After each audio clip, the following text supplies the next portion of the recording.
Ladies and gentlemen, welcome back to the College Football UK podcast. As ever, I am your host, Fletch.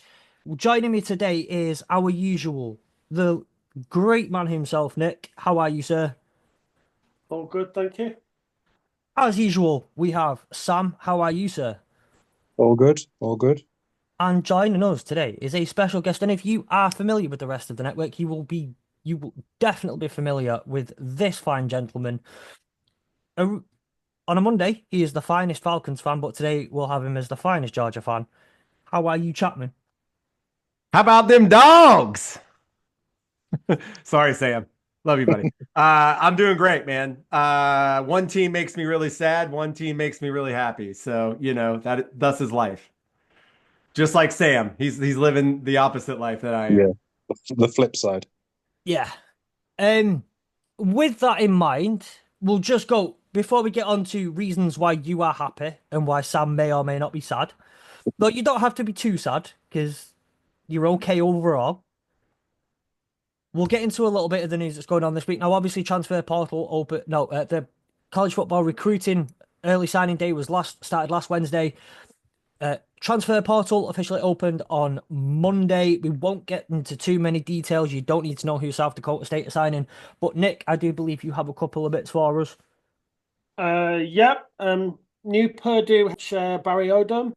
He's been promised an increased NIL budget from that of this year. I don't know what the increase is. It doesn't say, but he's been told his NIL budget will be at maximum.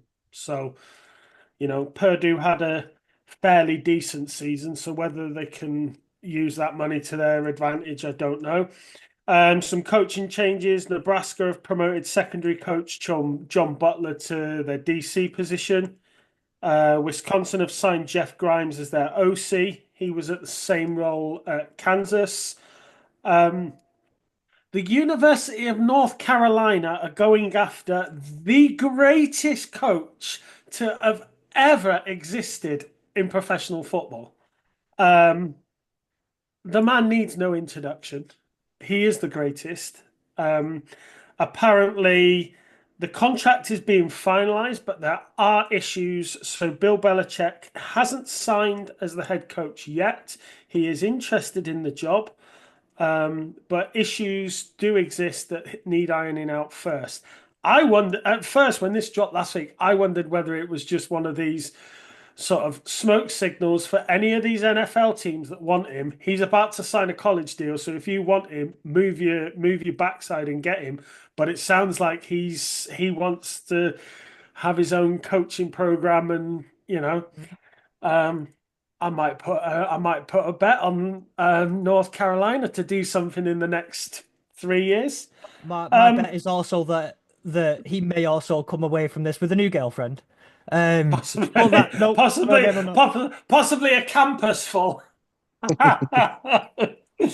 um, Michigan pair Mason Graham and Will Johnson. They've declared for the draft. I'm not going to go through the amount of players that have and haven't. Yeah.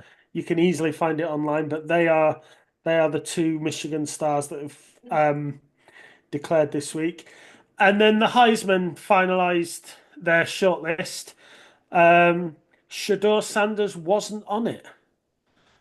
Gabriel of Oregon, Ward of Miami, Gentry of Boise State, and Hunter of Colorado. I'd be very surprised if anyone but Hunter does win it.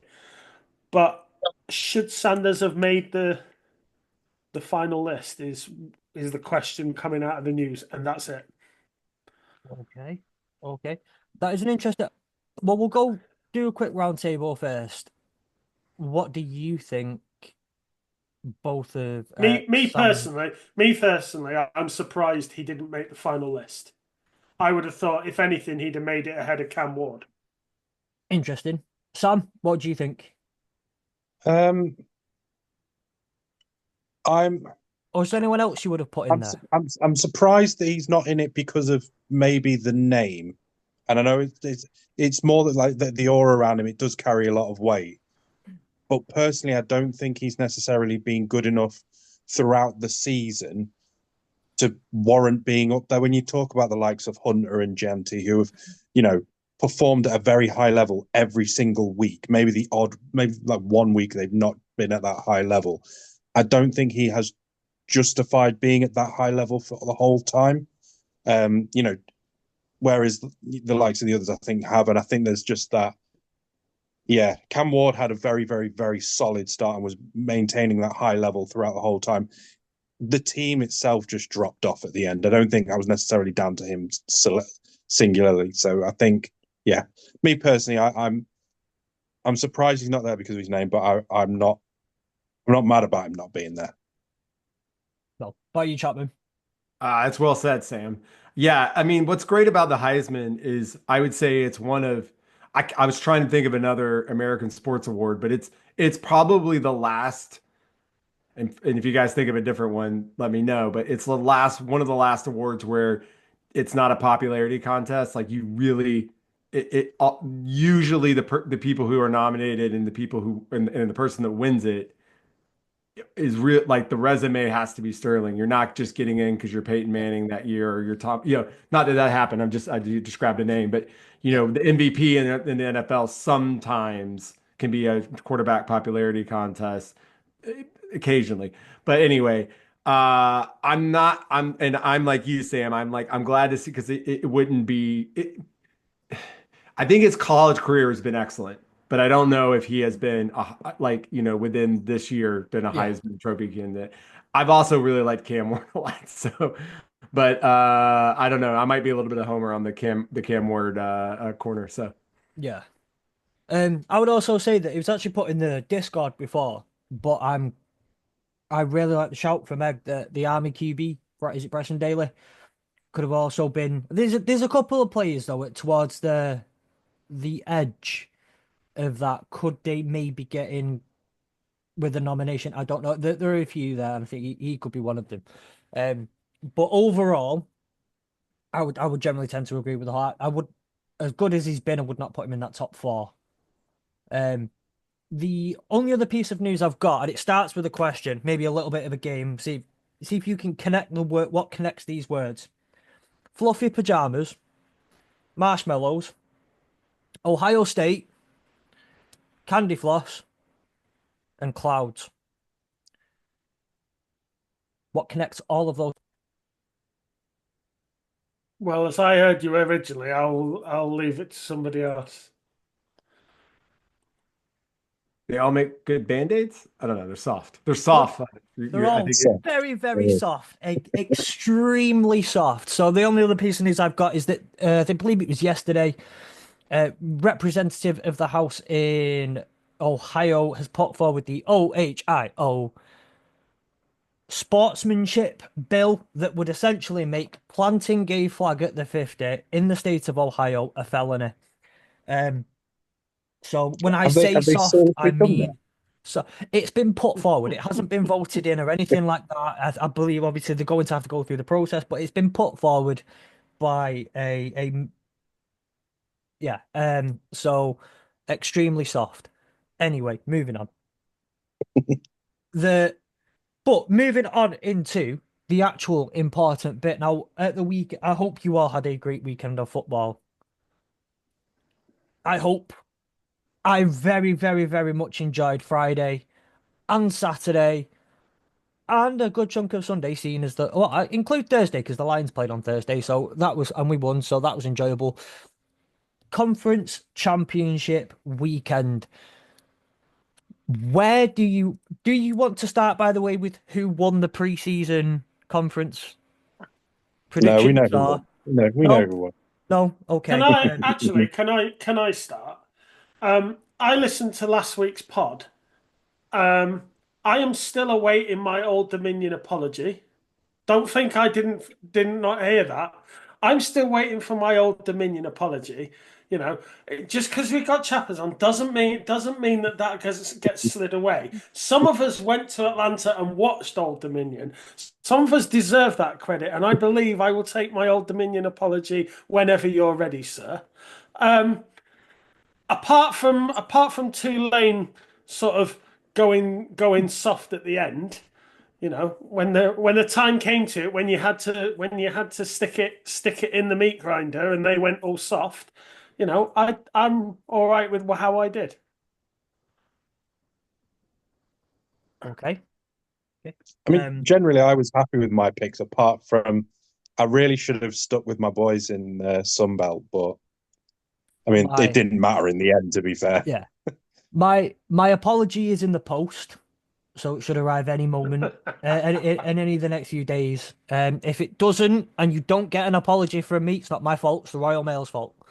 All right. Okay. So that is what it is. So I think the main place to start here on Conference Championship weekend is with two of us who were on the two of our wonderful co-hosts for the day.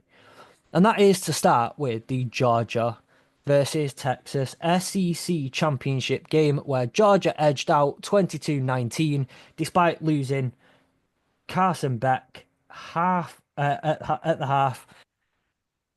Do you watch it? Guests first.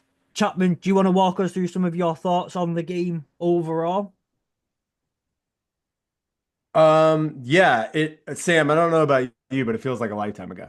Yeah. Like, honestly, it's so I think so the game, so just so everyone knows, Texas came in as a 3-point favorite in this game, and I think deservedly so. As we all know in college football, beating somebody twice is quite difficult. And I also know that Texas is a really, really talented, good team. I have a lot of respect for Coach Sark, and sort of what he's done with that program over the years. I thought the Falcons let go of him prematurely a few years ago, and he went. I think he went to Alabama, and then obviously got the Texas job.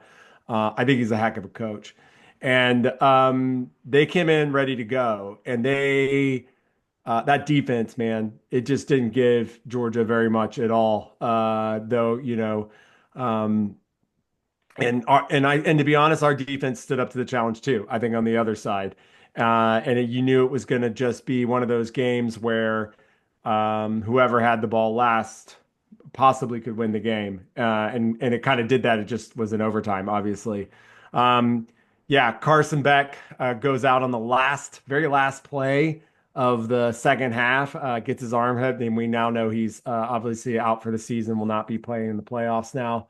And then in comes Gunner, the backup quarterback who, gave Georgia a little bit of a spark. Wouldn't say he was as amazing as Tua coming off the bench back in 2017, but he did do just enough to obviously get Georgia into overtime. And then it was another coin flip game, Sam. And, um, I don't think Texas has anything to, look, Sam, I think you had some issues with some of the play calls, but I mean, some of the officiating, fair enough. I don't know. I think there was a lot of stuff there. There could have been a targeting call at one point at the end of the game, but, I thought it was one of those classic games, just to be honest with you. And it just was, Georgia just had one more play in that book. And, I feel like if your defense stops that run, you possibly win that game. So, but, I don't know. Like, we might see a third one. I really think we might see a third rematch of this, and I don't want to play Texas again, just to be really honest with you, because the history of 3 times is not great. At least, and we only have, I think, the NFL to do that, and that was the Patriots Giants, I believe, if I'm not mistaken. But anyway, Not gonna happen. yeah. Anyway. Not gonna happen. No, I was thinking, you know what? They only played that. Well, it was the 17-1 season, right? Where they beat the Giants in the very last game to go 16-0, and then they met them in the Super Bowl. That's what I was thinking of. But anyway, Sam, what were your thoughts? I mean, overall, just, in general. If I'm really honest, I thought Gunner coming in changed the game, the outlook of the game. I think because we were so set up to deal with Carson Beck, and we managed that in the first half so well. Him going out at the half, like if he had been earlier in the game or later in the game, it wouldn't have been as big of an impact. But because it happened right on the half time, he came out and his style of quarterback, the way he plays as a quarterback is completely different to Carson Beck. So I just don't think we dealt with him And I think by not dealing with him, it then opened up other avenues. I think as well there was one of your wide receivers. I can't remember what his name is now. Was it Williams? I think, um, who might have been Williams or one of the others. He just kept dropping everything. I don't know what had happened, but then all of a sudden he started catching things, and then Yes. that sort of changed the game again. So He's there was sort of these little things that really sort of probably kept us in the game a bit more than probably it should have. But at the same time, I think I'm not going to talk about the officiating because at the end of the day, the bad calls happen in every game. There's no point, you just got to get past that, and we should have played better at certain points. But I think it was just one of those games where on another day we could have won that. I think we missed two field goals, which Auburn hasn't missed many field goals this season at all. So to miss two in a game was pretty big, a game of that size as well. And I just think, yeah, it was frustrating to watch, but at the end of the day, I think Ewers probably didn't do enough. I think our run game was terrible. Like that's the first time I've seen our run game be that bad. I don't know why Sark wanted to run us through the middle every single time with Eisner. He's not that sort of runner. I think he should have been used more on the periphery. Especially when he was used on the periphery, he put up big chunks. So yeah, I think it was a mixture of things. Two solid defenses. I think your O line was unreal. I think it's probably the best O line that I think we faced this season.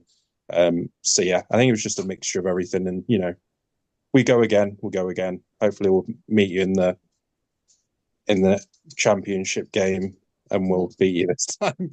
One thing Which you don't want to do is rush the ball 28 times and come away with 3 more yards than you had rush attempts.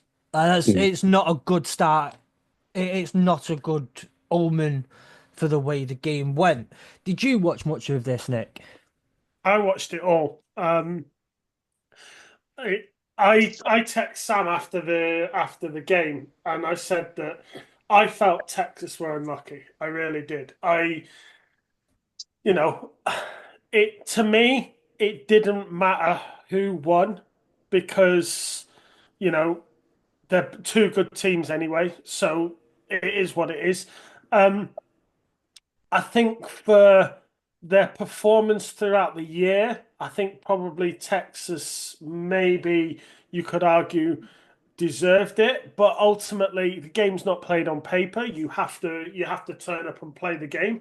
Yeah. Um, and like you said, Georgia just had that run of luck, little bit here, little bit there. If it had fallen the other, one catch here had gone the other way, and one decision, changes and goes the other way, the game could have been different. But that's why we follow professional sport. That's Yeah. why that's what it is.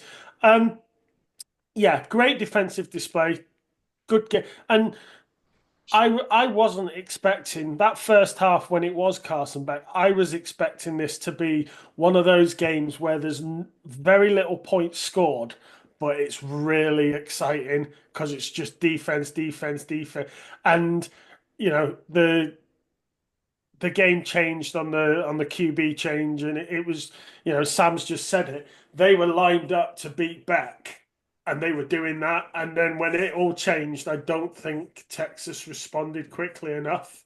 I mean, Um, well, so that's a good part of like, to be fair to you, that's kind of what you got that first half. It was 6-3. Both team, Texas with 2 field goals, Georgia with 1. It was a very defensive game. There was a lot of different things happening. And I love a good bit. I love good defense. I'm very happy with the 3-0 game to end the game. If it means it was genuinely good defense, it wasn't just bad offense. And I think that's what you come up against in this game. But I I've said this all season, and I know that I've had you, Chapman, I've spoke to you about this as well. All season, Georgia have been a second half team. All season, Georgia have been a second half team, and the game yeah, it just seems to consistently be the game changes for Georgia on, especially on offense in the second half. And the only thing was, it may have changed for Georgia in the second half offensively, but it also did for Texas. That's the only time I've ever seen it kind of go that way. Is normally, I mean, you look at the Alabama game. Alabama ran away with it, then all of a sudden Georgia are straight at it. I remember Tennessee game. I was arguing with someone about this. It was very close up until half time, and then Georgia ran away with it. And it's one of those things. And I don't know if I think that what doesn't help with that is the fact that we've been notoriously slow starters for most of the games that we've played in this year. And if you look back at when we played Oklahoma, it was a very slow start from us. When we played Georgia the first time, we were so slow to start off with that Georgia just got themselves in a lead and just kept themselves in a lead. We needed to be quick out the blocks, especially against this Georgia team, and we just, credit to Georgia, obviously defended very well. But I mean, I think we put up over double the amount of yards that they did in that first half, and we're only 3 points ahead of them. You can't go into games like that and only be 3 points ahead. So you can also look at it as double the points. Can I? Yeah, but 6-3 isn't exactly great. Sorry, Chapman. Yeah, can I jump in? The thing that you guys haven't mentioned yet, which I'm surprised, is Georgia has the best coach in college football. Now that Nick Saban's gone, we have the best coach in college football, and it's Kirby Smart. And the reason why, we may look a little, I think there's some reasons why on the talent side and the offensive side of the ball, why we don't look as good in the first half of games this season. Look at Brock Bowers and Ladd McConkey, what they're doing in the NFL, like as rookies right now. Like we've lost both those guys, and like that's hard to replace. But we are a defensive factory, and we're a running back factory. That's what we are. And yeah, we make adjustments, and he's the smartest coach. I think there's a lot of other good coaches in the college football, but he's the smartest coach, and that's just it. He's a fantastic recruiter and a smart coach. And that defense that you're talking about that limited, a really potent running game by Texas in 2 games to like under 40 yards twice, like that was the plan. And then just do enough on offense to get by. I find it funny, Nick, you think that Texas was unlucky when, Georgia was the team that lost their starting quarterback. They lost their punter who's going to be a NFL punter who is like literally like would change field position for them. And we had to go for a fake punt, which we also were able to execute because Sark was not ready for. That fake punt. That's what changed the game to me. That's when I knew that we could win this game because I was not watching the game thinking that, but all I'm going to say this, and I'll shut up and listen to you guys more. But the thing that I'm most excited about, and like I don't talk crap. I'm an Atlanta sports fan, and I'm a Georgia boy. Like I just do not talk shit until after the thing's done. But I will say this: Georgia has gone through everything this year. We went on the road to Tuscaloosa, went on the road to Austin, we went on the road to Oxford, Mississippi. We've had to play Tennessee. We had to win this SEC championship game that we did not want to be in because we thought it would help us. And we found ways to win with lesser talent. And that's why I say Kirby's the best coach in college football, like hands down. And I'm really excited to see what happens this playoff. We may lose the first game, but I don't think we will. But, I think this team is really battle tested in a way that I don't think many other teams in the playoff are. So I'm feeling pretty, optimistic in our chances going in. Sorry. I mean, experience does do well in championship football. We've seen that in the NFL. It works in college, so yeah. But you only have like, yeah, you only have like 3 I got years. a couple of players that were on that, remember? So it's like, yeah.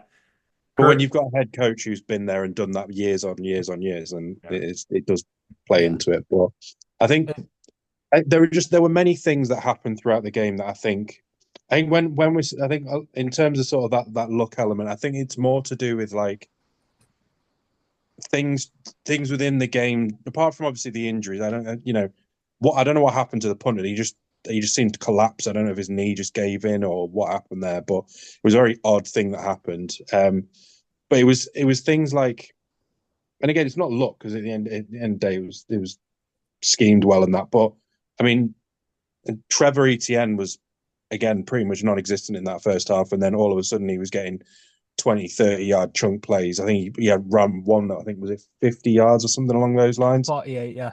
Yeah, so there were just times where that just it flipped the field and just Um, I still don't understand why your wide receiver had to jump every single time he tried to catch a ball. I don't know if that's just his style of play or what, but it He, doesn't work. he he is such a frustrating player, but yeah, he's dropped a lot this year. He's got a lot of talent. You can see it's Yeah, there. yeah, I don't know what he does. He just seems to just he's about to catch, just does this little like jump, and it just yeah. doesn't work. But yeah, Hershey kept talking about it the whole night. yeah, I know. Yeah. um, But no, that there was a lot of things within that game that I think a lot of things that we'll learn from as well in terms of going into the national championship. I think we'll learn a lot from that game as well. So hopefully, if we can get, I don't know if he'll be back for any of them, but if we can get Kelvin Banks back in um, that O line, I think that'll help massively. I think he was a massive miss for us, but yeah, one less penalties and more from the offense. I think in one terms of thing, sorry, finishing up. one thing with Brett Thorson as well, whereas I read this during the game. Brett Thorson, as with most teams, your punter is also the holder for your kicker Hmm. on field goal. So obviously they've then lost their main holder. Carson Beck was holder number two, who was out of the game at halftime, and it was left the only person they had their third placed kick holder was Gunnar Stockton. So Yeah, that was going they to got be Well, he I got mean, that he got that Russian touchdown, didn't he? And then he had to go and he had to go and hold the ball.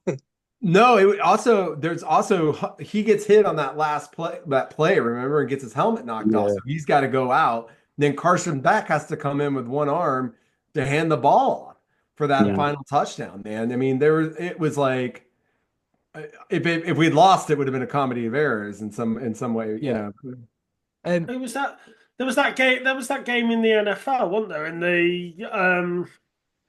Uh, in the playoffs when obviously was it the Broncos that during COVID time, the Broncos lost all their QBs to It wasn't COVID, a and they had to playoff have game. It was a regular no, season it was game. yeah, and they had a Yeah, wide receiver having to it was play QB, and QB. he was Yeah, literally just handing the ball off every play because they just ran it all game because it they didn't have anybody to throw it. games And like wasn't it that, a game where it was like on a Wednesday night too? If I remember correctly, it was like the first There time was there was an something like NFL game that. on a Wednesday. Yeah, I remember that. games like that remind me of when, like, your goalkeeper gets a red card, and then your sub John goalie Terry. gets injured, and then Kyle Walker ends up going in net for you on a Champions League night. That's those kind of games remind me of.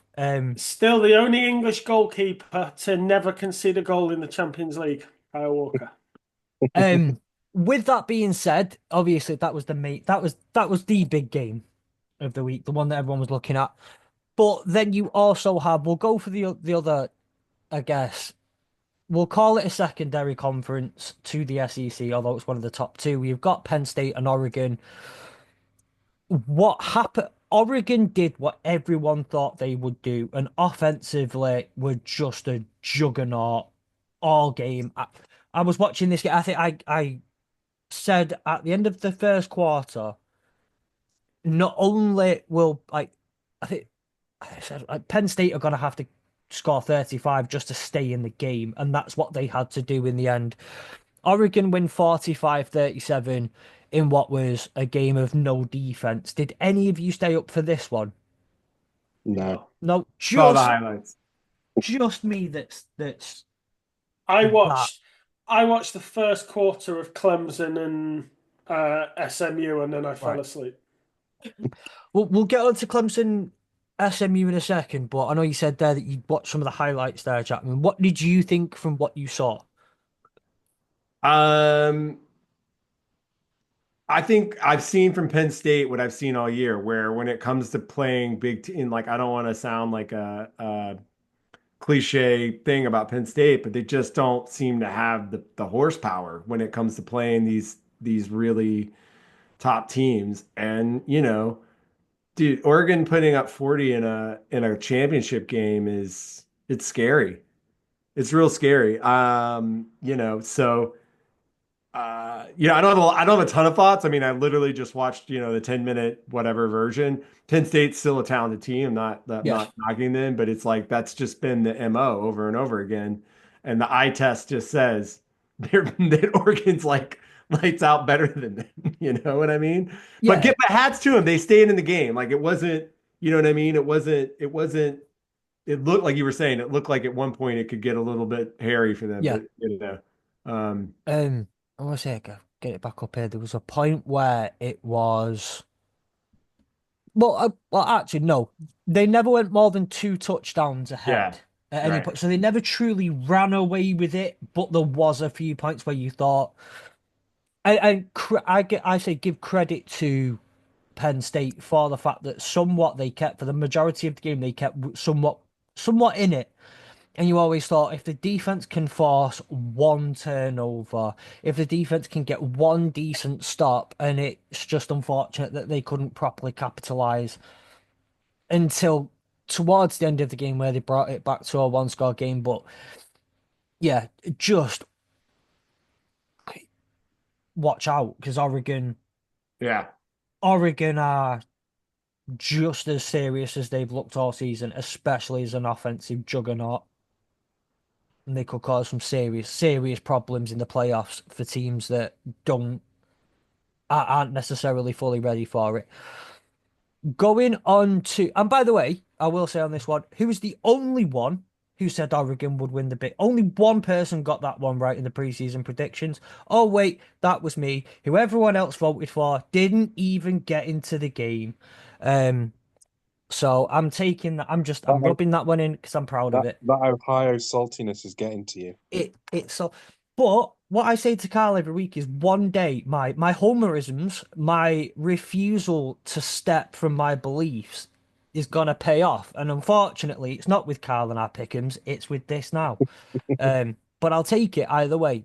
Going on to Clemson SMU, Clemson going into the game heavy favourites in one that had huge implications potentially for the playoffs and who got in and who didn't. In the end, Clemson run away 34-31 winners. They Nick, don't run away. It's a 34. where? Yeah. Nick, you backed Clemson at the start of the season. This conference was the one where we had five different predictions from all five. Remember, what did you think of at least the first quarter when it ended 21-7? I was going to say, if you can crow about Oregon, do I have to crow about Clemson? You get Because I you was ridiculed for that decision. I will give you a soapbox to stand on if you want. You can That's all get right. on it as much as you'd like to. I'm all right. I'm all It'll right. be Thank it'll you. be in the post with that Old Dominion apology. Yeah, I'm sure it will be. Yeah. No, I mean Clemson came out of the blocks, and it was like I don't think SMU had time to settle. Bang, bang, bang, 20, and before you knew it, they were 21 points up in the first quarter, and it was just like Clemson came with a mission, came on a mission, and you know, it was essentially game over then, and they played fast, they played hard, you know, they just overpowered SMU, and it wasn't one of these games where, oh well, you were saying about Penn State would have to score so many points to Yeah, keep up with Oregon. You didn't see SMU sort of staying in this game, but respect to them, they at the end they kind of did get back into it to a point, but by then I think Clemson probably took their foot off the gas, when really what you do is you slam the foot on the throat and you suffocate them. But yeah, I think based on what everyone thought going into that game, I think everyone expected Clemson to come out winners, and they just did what they needed to do. um, looking at ESPN's win probability here for this game, after the second quarter, it was never less than 75% in favor of Clemson, and obviously continuously, gradually got further up until one small point where they brought it back SMU to a 56.9%. probability in favor of it. So speaks to how far close they brought it back to. Chapman, were you going to say something? Sorry. No, no, no. Sorry. I mean, when you think that, like I said, Clemson ran out a huge lead at the start, and yet they needed that field goal at the end just to win it. So Yeah. you know, I can sit here and claim that Clemson were great out of the blocks, but SMU were great at the back end to get back in it, and they just left themselves that little too much to do. Yeah. I think you know there's that saying, brave in defeat.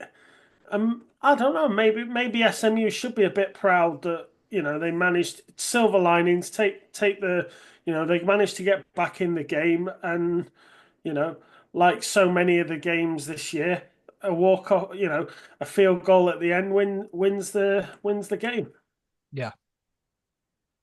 Absolutely. And when we say that had major playoff implications, potentially SMU could have missed out on the playoffs, Yeah, depending on how the committee saw that game. And if that game continued to run away from them, who knows what the committee would have taken from that. But luckily, as we'll probably get onto in a couple of minutes, SMU survived that. We'll go on to the other Power Four conference, and then we can gloss over the group of five. But we'll just go on to the other one in what I paid quite close attention to this game. I was very interested in it, partly because Iowa State will be in Dublin in August. So it's the game that it doesn't have major implications on August. They will be playing here either way, but it would have been nice to have another conference champion come over. We had it this year, but then that conference champion turned out to be a wet duck, and just deflated the whole season and turned out to be absolutely terrible this year. Maybe Iowa State could have been different, but Arizona State, not given all too many a good. Iowa State were favourites. People maybe hoped that Arizona State could step in and keep the game going.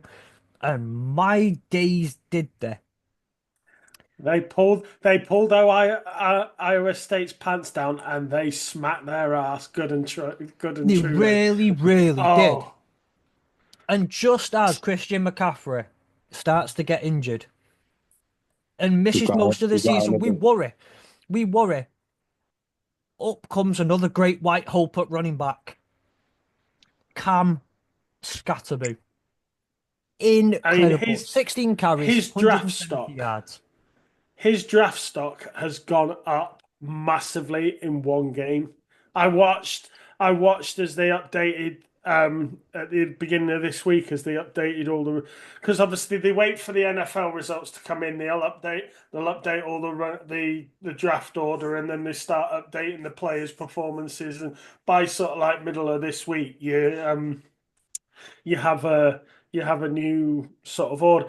Scatbo on just this week alone's jumped 10 places in the draft order. So, he's had a good few weeks, and I've said this on the other one of the other pods. He gives me Derrick Henry vibes. He's not as big. He's not as big. He's not as but he's just got that strength and power, and just that ability to run you over.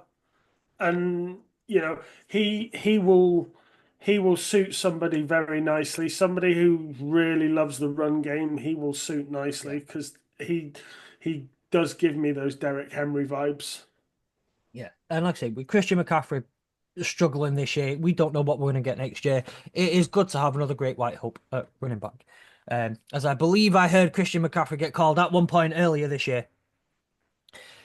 With that being said, though, it was one of those. I mean, again, I was watching this. I think I had what was the other game that was on at the same time? I can't remember which game was also on at the same time, but Ohio, mate, wasn't it? Was it Ohio and Miami? it was. Ohio. Yeah. I had that on the laptop, and then had Iowa State, Arizona State on the TV. And to be quite honest, I forgot my laptop was on for a little while, watching whenever Scatterby got the ball, because again, it was one of those where you say that about Derrick Henry, But I said he would run into two or three people, and you'd be like, right, there's the play over. Wait, hang on, he's running into the end zone here, and he's 10 yards away from just about anybody near him, which was really fun. It genuinely really good to see. And the one thing I want to say about Arizona State is we found this out the week. Well, I say I found this out the weekend. We were doing a little bit of research going into the games. The head coach of Arizona State, what's it? I can't remember his name off the top of my head, but what I remember is he's from that area of Arizona. He's from there. He grew up there. His dream job as a kid was to be head coach of Arizona State. He went to school at Arizona State, met his wife in school. Kenny Dillingham, that's the one. Sorry. Um, but absolutely, and then he took them from what was pre-season predicted to be finished last in the Big 12 to winning the Big 12 and having a bye week in the playoffs is a Cinderella story that I can't lie. I think you can all get behind a story like that. We can all get behind a story like that. He's every bit of a what when you think about the caricature of a college coach, at least in the modern era, where he's a young because he's a young guy, obviously. He's every bit a college coach, and his like response to ESPN after and all that stuff. So yeah, it's great. I mean, this is why you love college football when, like you said, in college sports in general, you see these underdogs come and overachieve and they play the David to the Goliaths and a division or whatever. So and they're being rewarded. They got the 4 seed and they got a bye, which is what they wanted. And so it's exciting for them. Yeah, I mean, Sam, we spoke the other week when Arizona had those two pitch invasions at the end, which ultimately wasn't their fault because obviously the game had ticked over. But we talked then about how the coach was so sort of in there and sort of shouting, and lucky or not, he didn't get a penalty himself, and you could see him sort of like wanting to not be the coach but be the fan and just Mhm. letting the emotion take hold, and you kind of want I know I said earlier about North Carolina and Bill Belichick. But Bill Belichick's that man. He is so mentally in the game, structured and proper tunnel vision. Whereas Kenny the other week, and he's throwing every pass, he's running every yard. He's that type of coach that is Yeah. engaged in every single second of the game. And I think some coaches are a breath of fresh air like that. You gotta love that. Yeah. Absolutely, absolutely. And the one thing as well that I'll take from it is he is now the meme of the weekend. I can't remember the play that had happened, but there's a picture of his face just looking at pure shock. Now it was towards the end of the second quarter, and that ran off as the meme of the week. So congratulations to Kenny Dillingham on both of those things. Equally as impressive. The Just quickly run through the other scores. Boise State beat UNLV 21-7 to take the Mountain West. Army beat Tulane 35-14 to take the American Athletic. Boo. Jacksonville Boo. State beat Western Kentucky for the Conference USA Championship. Fun fact about that game: Jacksonville State are the last team not named Kennesaw State to win the Conference USA. I don't make the rules. Can I just hear you say the word Kentucky again? Kentucky. Yeah. Okay. Sorry. There's some syllables in there I've never heard before. All right. You know what I mean? Like, That was more Jordan than mate. Frank. You know what I feel like mean? there was a slight dig there. I can't I'm do not I even can't do a Geordie Van Manchester Liverpool. accent. I can't do Mancunian. Maybe if I would back up for a week, I could get a little bit, but yeah, sorry. I'll judge it up even more. Then Ohio got beat Ohio. by Miami. Miami, Please. Ohio, Not good for 38-3. It's not good. It's not good for the listenership, I promise you. No. And then Marshall got beat by Louisiana. No, Marshall beat 31-3. Louisiana. They beat Yeah, Louisiana. they beat Louisiana 31-3. I wasn't making this about your accent. It was just funny that I've never heard Kentucky said the way you said Kentucky. Uh-oh. So, All right. so anything particular out of those games that you feel is noteworthy? Um, Um, all Louisiana I, and all I, nothing.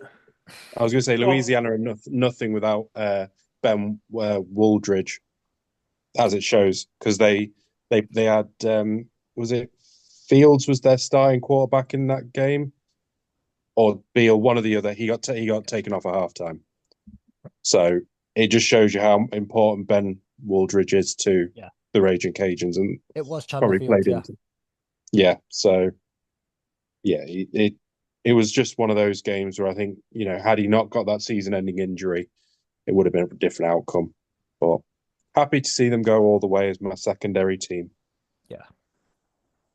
I know we said about the Heisman candidacy and the Heisman nominations. So, for the purpose of the Heisman nominations, Ashton Genty, 32 carries, 209 yards, and a touchdown in the 21-7 win over UNLV.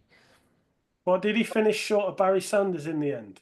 Because I didn't. I have to admit I haven't looked in a It's while not because too far. he fell off. So he fell off. So I didn't think he was going to make He it. had to because it would have been everywhere if he had broken it, I'm Yeah. sure. Yeah, as he started to fall off, it was one of those that, right, he's not going to make it, so I stopped paying attention. But so I don't actually know how far off he finished. Um, I believe one of the things is that it's still open for him to officially beat it, although it would include It would have more games playoffs, involved. playoff stats and things like that. Whereas Barry Sanders, I don't even think I know Barry Sanders played a bowl game that year, but they didn't include that.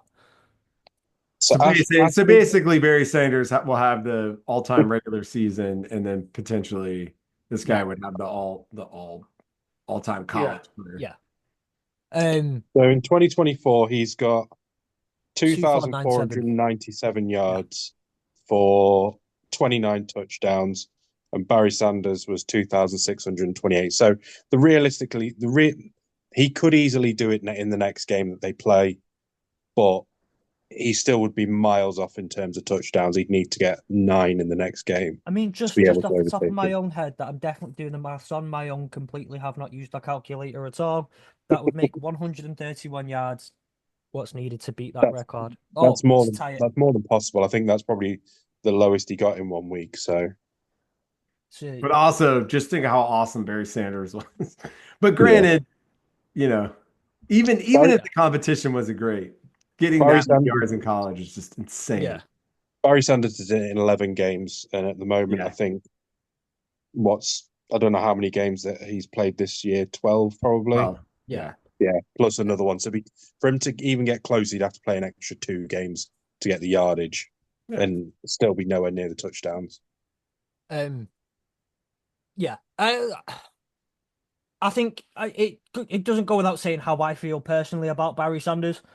And so I'm quite happy that Barry Sanders can keep at least that record as far as regular season goes. And it just shows, I think, like you say, just how hard it is to actually beat that record. And when you're getting towards the season and you put Ashton Genty's putting up 160, 170 yards a game, and you're thinking that's just not going to cut it. But we all know how good it is to get 170 yards in a game. That's not an easy feat when teams are stacking 9 men in the box against you. It's it's very, very difficult, and it just shows how hard it is to get that record. And now we're going to have to probably watch him do the same try and do the same at Dallas, because that seems to be the media favorite of where he's going to go, given the fact that they don't have very good running back. Yeah. With that being said, is there anything else you'd like to say on the group of five, or would you like to move on to the playoffs? Okay.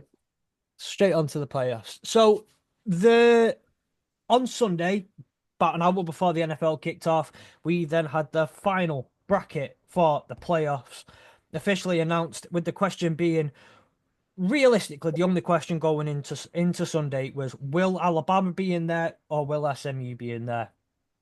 Or will someone else kind of take that? Long story short, Alabama are not in the playoffs. They didn't This deserve to means, be. They didn't deserve to be. well, They lost too many games. They lost too many games. They weren't good enough.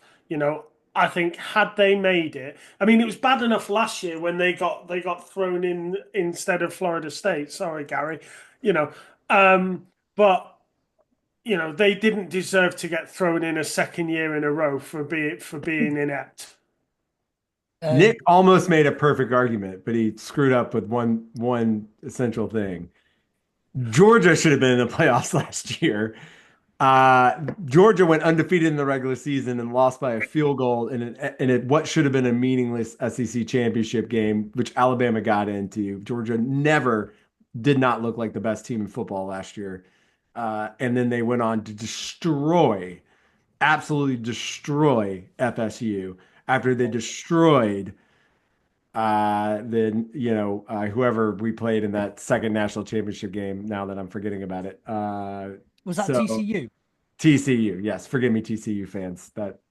Anyway. Sorry, Nick. I know I'm a guest. Apologies. I'm American. I'm very straightforward, Nick. It's all right. No worries. So, with that being said, the first 4 playoff spots went to the top 4 ranked conference champions. But only one of those would have been a group of 5, the highest ranked group of 5, and then the 4 Power 4. Number 1 overall went to, as everyone kind of figured out by this point, went to Oregon. Number 2 seed went to Georgia as the highest, as the SEC champions. Boise State as the highest ranked group of 5 went in at number 3, and then Arizona State in at number 4. As far as the rest of the seeding went, Texas, after leading and being so close in the top 2 or 3 for most of the season, in fact leading at one point for a few weeks, now in at number 5. And they will then face Clemson, who were the 12th seed. Sam, what do you think of that matchup? I think out of all the teams there, they are probably the ones I wouldn't mind playing. Interesting. We can get onto that properly in a second as well. Then next below Texas was Penn State in at 6, who will face SMU, who got in over Alabama. In at number 7 is Notre Dame, who will then face Indiana. Nick, quick thoughts on that one? Despite Indiana having a great season, they didn't beat a ranked team all year. So they are going to come up against their first ranked team. They're going to come into the South Bend. They're going to have their pants taken down, ass whooped, and sent home again. Go Irish. Having said that, they did face a team that was ranked at one point, albeit like for the first week or 2 of the season, and then kicked our backsides. Then finally, in at number 8, facing the number 9 seed is Ohio State, who are at home to Tennessee. And I believe I have heard that this is the first time in their history that Ohio State will have a home game in December. Really? That's interesting. It's Tennessee's Ohio State's favored by 6.5. Just FYI. I am looking forward to this Texas Clemson game, but Texas is favored by 11.5. 11.5. I don't agree with that. I don't think we're not going to batter them. I mean, Dabo. How do we say this guy? Man, I hate this guy so much. Anyway, Dabo, excuse me, has definitely got that on the bulletin board in Clemson's locker room. I can tell you that for sure. That doesn't seem right. I don't think any championship game, any college playoff game should be 11.5 points. But I'm pretty sure Georgia was like a 22-point favorite against TCU or something. What do you, Nick? I'm interested to hear you're very confident about Notre Dame beating Indiana. What do you think is? What does you think? Why are you so confident in terms of either? You just think Indiana's fake it? I mean, you said they haven't played anybody. You don't think they're good? No, it's not that I don't think they're good. They've had a good season. You can only beat who's in front of you. Yeah. I was on this pod early in the year and I was slamming Riley Leonard for being shite. If I could get a sentence out for him being crap, I would do. He was I'm was I'm I or pretty was I not, Sam? I I'm was. pretty sure at one point there was a text in the group that was, "My God, he's thrown a touchdown."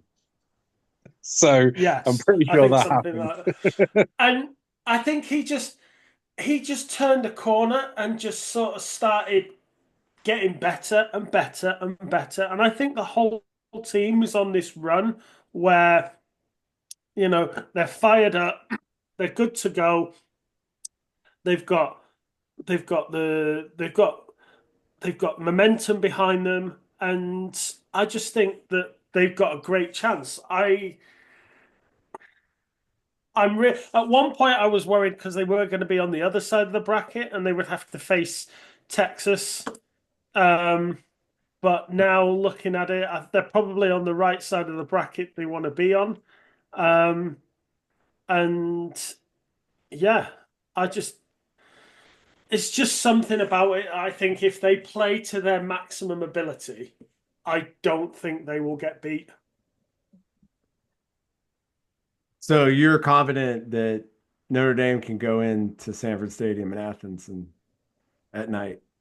I am confident, and clip this by all means, Fletch. I am confident that Notre Dame will be in the national championship game. That's Wow. I'm gonna clip it, but then I'm gonna clip this, and then I'm gonna put it next to the rant you gave about Riley Leonard after the Northern I have Illinois just game. said that while you weren't here. No, while you He weren't did. here He just did say Oh now, yeah, about I he did just say said the that. Riley I one. said I was slating Riley Leonard at the beginning because he was inconsistent and he was giving the ball away, and he turned a corner and he started throwing touchdown after touchdown after touchdown. And I can hold my hands up and I can say the guy has improved significantly over the last 10 weeks, and he has been amazing. And I can't hide from what I said originally, yeah. but let's be fair, I'm early in on, back because he I've got was a clip of it crap. in my folder. So No, that's fine. That's fine. I don't. Hey, I said what I saw back yeah, then, and I'm no, saying no, what I see now. no, that's fair. You know, Now for the interest of where I did dip off for a second. Now the closest thing I could find it to how I feel right now is I found the one t-shirt I own that's orange, and it's a charity t-shirt that I volunteered for, so it's orange and it's volunteers, so go Tennessee. I would like to ask a question. Have Oregon been hard done by? Because Oregon are by far and away the best team in college football this year, without a doubt. Yet they are being asked to face possibly Ohio State, then possibly Texas. Surely, if you are the number one seed, you deserve the easiest run to the final. Yet they are going to have to play probably. That's why I just said about Notre Dame being on the other side of the bracket. Notre Dame at one point were going to be on this side of the bracket, and I didn't have any confidence. I just think Oregon have got to, for Oregon to get to the championship game, they are probably going to have to dispose of both Ohio State and Texas, whereas, for example, Notre Dame or Georgia probably only have to dispose of each other, and then, they've. It seems to me that Oregon are a little hard done by with the way that they're going to have to get to the game. Can I take that one? You can, Be yeah. my guest. Be my I guest. mean, and again, I'm gonna go ahead and say this. Like, I'm incredibly, incredibly biased in the SEC. Welcome, Sam. Um, and I'll just say this. I think Oregon's been given. Well, look, I don't think it's an Oregon is have they been done by. It's a, and this was a question I was going to ask before I have to leave, but I was going to say, like, what does everybody think about how they've done the seeding versus like where all the conference championships, the conference champions get the first four, and then everybody else sort of just falls in on however it's ranked, versus doing a seeding of all the teams. Because I was listening to Saban make these comments at the during the playoff show that you were talking about, Fletch, and he was basically saying like, I'm sorry, all conferences are not equal, all wins are not equal, and like looking at Oregon's look, I believe Oregon should be the number one team. They're undefeated. They've done their business. They've looked like a great team. They scored a lot of points. Blah blah blah. But I'm also looking at their hardest games. They were all at home. And the hardest team they faced was at Boise State at number 9, and that was early in the season. And again, I'm going to go back to Georgia and say that Georgia had to go to Alabama on a night game when they were 4, had to go to Texas, Austin, primetime game, not a night game, a day game for some weird reason, Sam. And because of you stupid Big 12 crap, you have to play these weird day games. Anyway, and playing Austin. Again, I'm just using my team as an example. Then again, we went, and we obviously lost the Alabama game, won the Texas game. Then we had to go to Ole Miss, and this was all within a 4.5 week, 5 week stand. And then we went and played number 16 Ole Miss, and then we beat Tennessee 7 at home. You know, I saw Oregon play 3 ranked games. I don't, again, I don't think, I don't think they're, I guess I'm arguing 2 points. A, what about the seeding? I don't think it's necessarily has anything to do with Oregon. It's the way they've seeded the playoffs. And then B, Yeah, I don't know if Oregon's far and away a number 1 seed. They are the most deserving number 1 seed. I will not take that away from them, but I don't know. I think we have a lot of teams. Again, we just watched Texas and Georgia basically duke it out, you know, in a coin flip game. And I think, again, I still think Texas is very able to win the national championship. You're very confident about Notre Dame. That's what we wanted. We wanted intrigue, right? I don't know. I'm excited how it all played out. I think they will tweak it again if there's enough reason to not seed it in the way they did. And especially if some of these games turn out to just be blowouts, which I've watched enough college football over the years. It will be. There's some frauds in here. We're going to find out who it is. So we'll see. Sorry, guys. I'm going to leave on that one. I'm gonna shut up and listen for a few minutes, but I'm not gonna respond to any. But I'll probably dip out. Thank you so much for having me. I love the show. Congratulations on everybody getting in to the playoffs except for Michigan. Oh, sorry, Fletch. No, I think you make a good point. It wasn't so much the fact that Oregon. It was more to do with you make the right point. Yes, it's not so much Oregon themselves. It's more the number 1 seed. Ideally, the number 1 seed probably should, in theory, have the easiest route. And I looked at that route, and I thought they haven't really got the easiest route to the final, despite being the number 1 seed. The only thing I would say is that they've got 4 and 5 on their side, and then they've got 8, 9, and 12. Whereas on the other side, you've got 2, 3, 6, 7, 10, 11. So I think they do balance out. I think it just so happens that the way that the teams have finished their seasons and who they've then played, it just looks more difficult because of the fact that Ohio and Tennessee are 8 and 9. And because not naturally, you'd probably see someone like Ohio would be more like 5 or 4, and Tennessee would probably be up there as well. So I think it's the way that and the fact Texas, I think in the overall AP ranks, and not the playoff rankings, but the AP ranks, I think they were 3rd. Yeah. So essentially, if you look at more of the AP rankings rather than the actual seedings, essentially they've got to play 3rd, 6th, or 7th to get through to the final, or 12th or 16th. Let's not rule out Arizona and Clemson. Whereas on the other side, you've got Georgia have really got 4th and 5th, and then 9th, 10th, and 8th. So based upon how people have played in the season, how they've been ranked, I would say it is quite balanced because you've got the 2 worst teams by AP ranking of 12th and 16th, but then you've also got the 3rd and the 6th and the 7th. So I think it does balance out in that sense. I think it's just you're never going to be able to. I think the only argument that I would probably say is that maybe you would flip the Boise State little path and the Texas path, maybe. So you'd have 1 and 3 and 2 and 4. That'd be Yeah, maybe the only way that it Yeah. would look on paper, maybe a bit more balanced. But I No, mean, we are in sort of college playoffs. I mean, there's going to be no easy yeah, game. I think no. I'm looking at this in terms of the way that we've got to play, looking at how each team they've done. I think I would have preferred Indiana out of all of those in terms of the teams to play. I think Clemson would have been my second choice in the first games, but I'm really kind of scared at that Arizona game just because of the way that they run the ball and then Scatterbo, he is so good. I am concerned at that game. I think we'll still um, should make it through, but that's a concerning game for me. I think in a very similar way. Excuse me. I think in a very similar way, I'd have probably preferred SMU as first choice game team to play. I don't really have an issue with playing Indiana. Mm.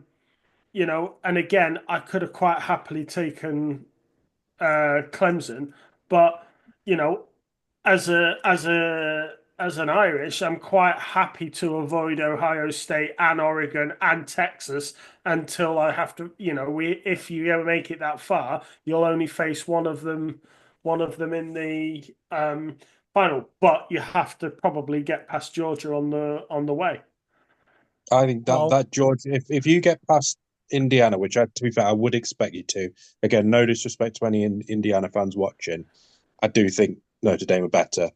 I think that could be a very firecracker game in terms of two teams where, depending on whether is Carson back now out for the year, he's not making Yes. any.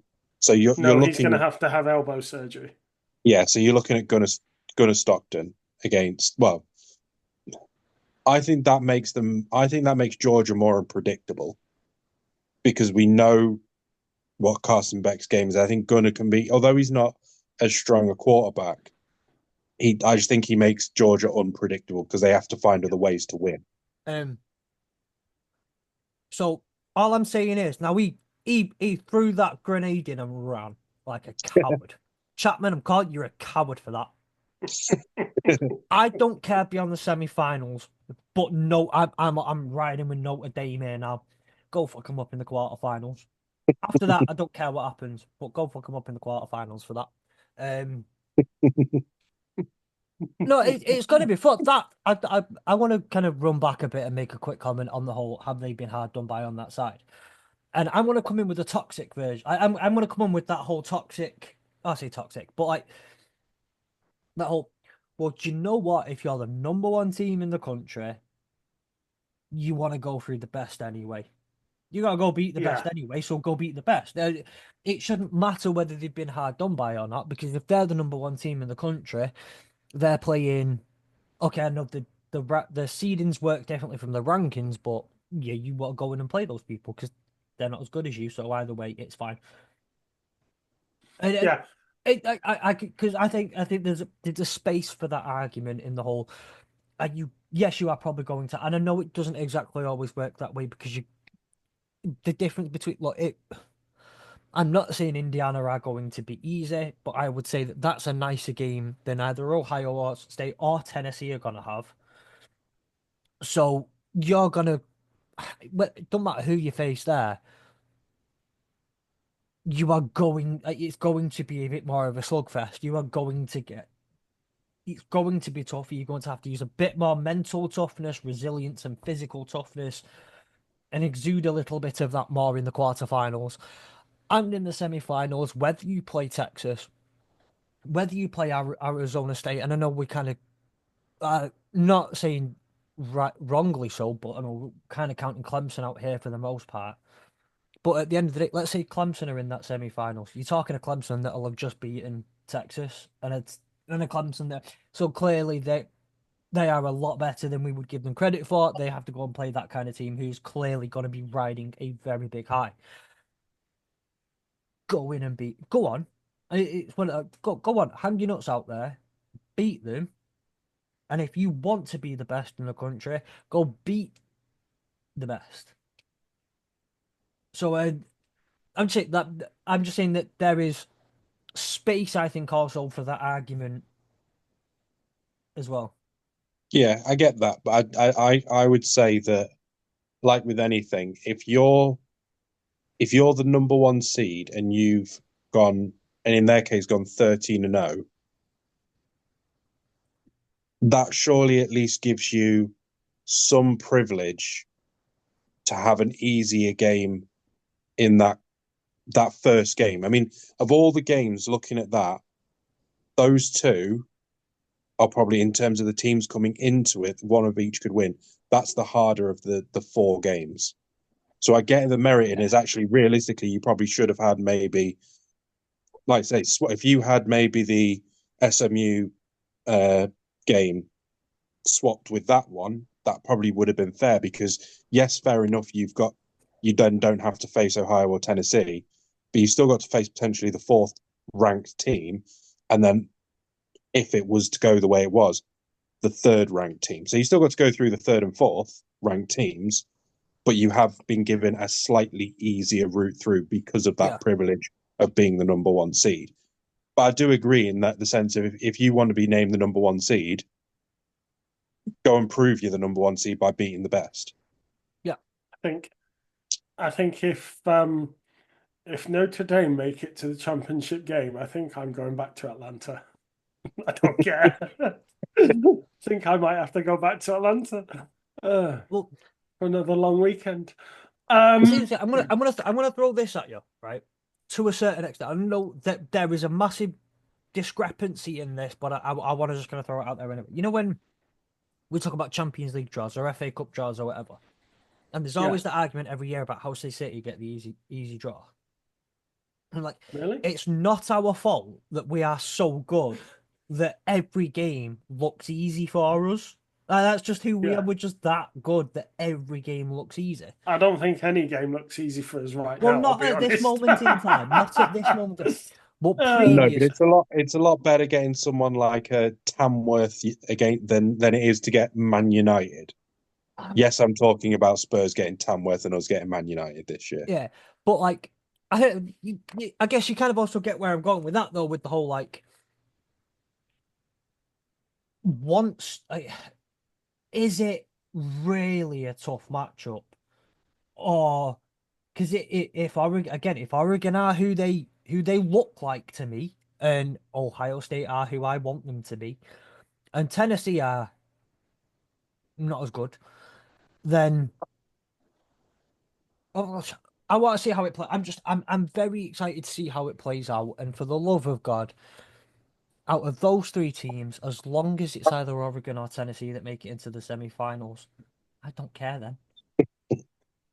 I said at the beginning about the news, I held back on the one piece of college playoff news because I thought we talked about throwing it in here.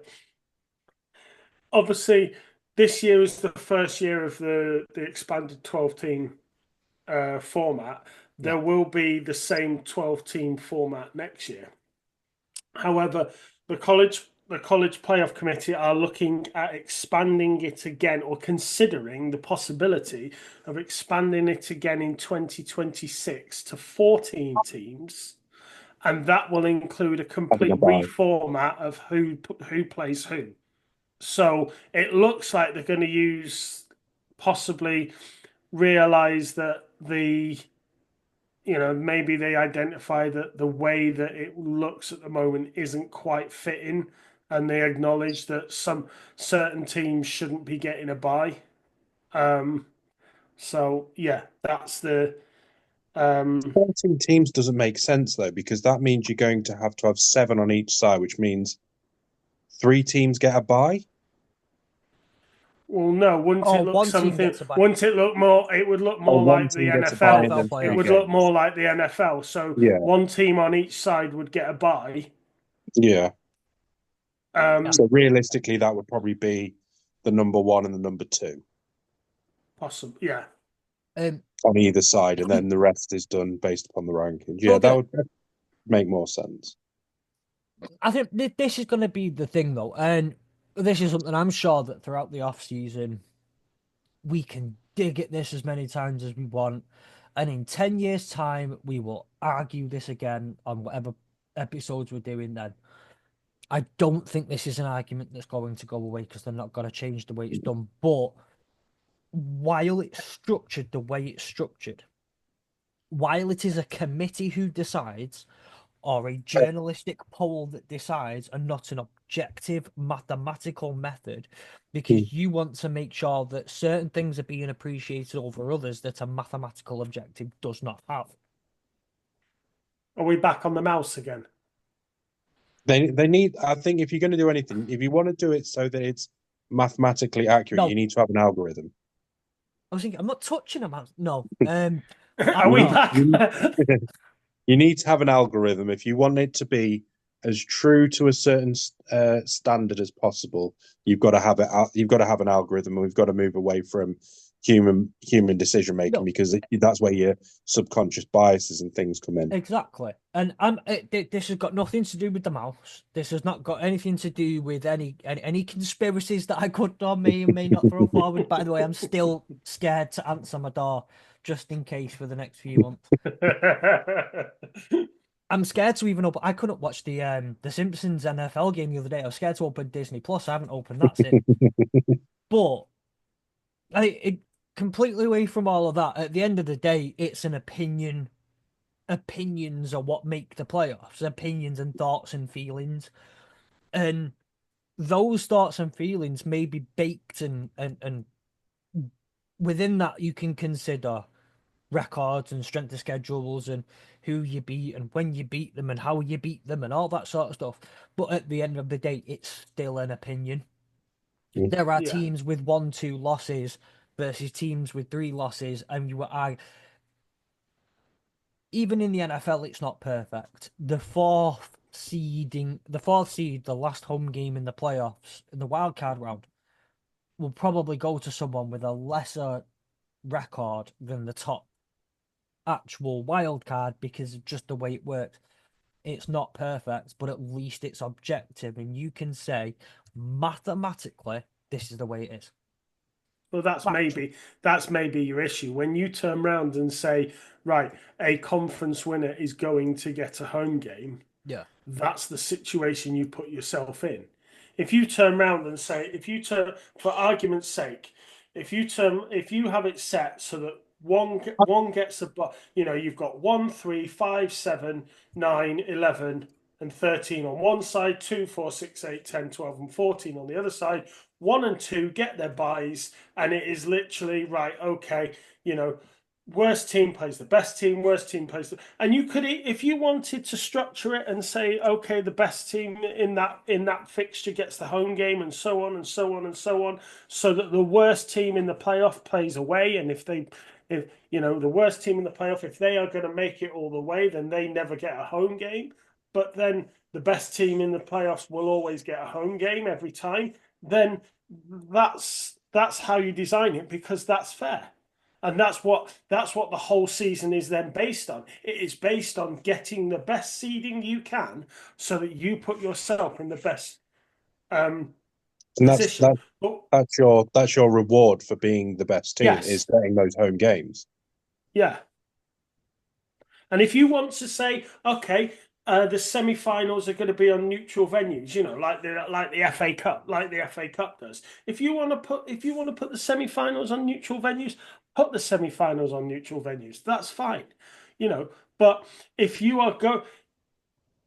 you need to restructure the whole thing, and the problem is you have a season where the AP rankings build up through the season, and then suddenly the playoff committee go, well, I don't like that one, so I'm going to change it, and I'm going to do that one. And it's like, what is the point? It does make a farce of, although not a farce, but it completely invalidates the AP top 25. You may as well just not look at it for the whole season and wait until the college comes around. And if it's, it goes back to who you play and everything else. But if Oregon went 12-0 and Army went 12-0, would Army be up at the top of the rankings alongside Oregon? No, they wouldn't. They'd be back down halfway down the rankings like they have been for most of the Yeah, but they've been 12-0. Ah, yeah, but they're not as good because they don't play a good, teams that good.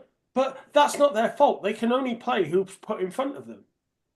And so But this, the whole but system needs a restructure. this is why I think, like we're saying, the use of an algorithm would be useful, because I think you would need to then there'd need to be different weightings for certain things, because I do think there is a merit in, if you're playing the better teams, you get a higher ranking, but also if you lose to the better teams, you get a higher ranking, or you get a lower ranking, things like that. But the difficulty is the fact that, like, the teams like Boise State, like Army, like the teams that are in the group of four, or group of five, sorry, they're not going to stand a chance because they're always going to be playing what are seen as lesser teams. Yeah. So they're already at a disadvantage, Well, and the only way that they can actually get better is either A, join another conference, which then devalidates or devalues their old conference, or constantly be trying to arrange games with teams in the bigger conferences. But there's only so many games that can go around, and also the other big teams are then going to be saying, "Well, do I really want to be playing Boise State at this time when I could be playing SMU in the one of the other top divisions, something similar to that?" So Well, it's starting to become this position where you're starting to see more of a divide between the two conference levels.